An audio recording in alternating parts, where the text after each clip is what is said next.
Alright, down here trying to fix this exhaust leak. It was in a very bad location. It was under this heat shield. In order to access it, I had to cut the heat shield off. I did that using the air chisel. It didn't take too long, but I had to cut the welds or cut the welds from around the heat shield. I'm putting this back on with a couple of hose clamps, but the problem came in was right here where it was welded at. This is actually going completely through the exhaust. That's where the hole is where that weld was. I don't know if I can get up there to see. Let's see. The hole is right there. Let's see. Get the light behind it. But there's a hole. Not that big, but bad enough. I'm going to attempt to fix that tonight. Okay. I'm using the JB Weld tailpipe repair wrap. Not that easy to install, but it's on there. I'll show you what it looks like.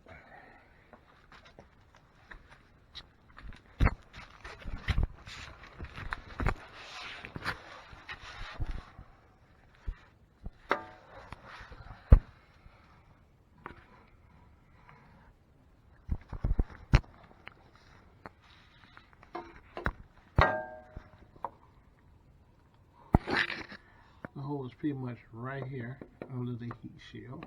You got the heat shield back on there with the hose clamp. Well, this should work. Let's hear how it sounds now that it's not quite cured yet, but let's see what it sounds like compared to how it sounded before.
Have a major exhaust leak too, so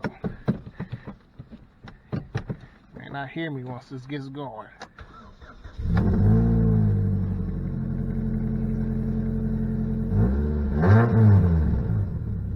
Jeez.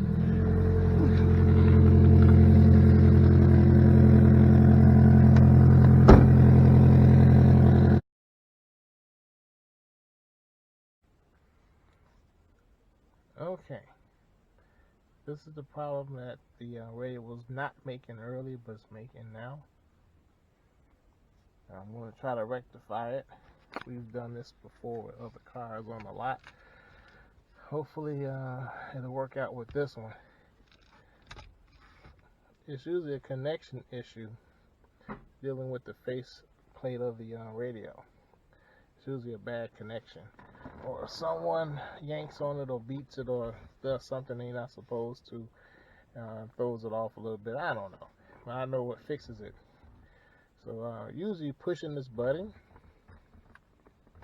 see, it's going away, but it's usually the face plate is acting up. Oh, there we go. See, it's acting crazy. Give it a little tap, nothing. Push on the button. There we go. Turn it back on. Your ear.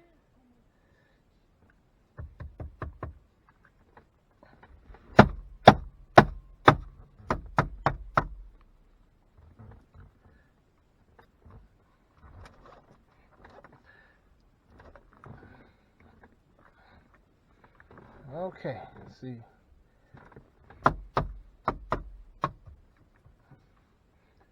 It'll probably come back again. All I have to do is just tap on it, push the faceplate in, and the radio will come back to normal.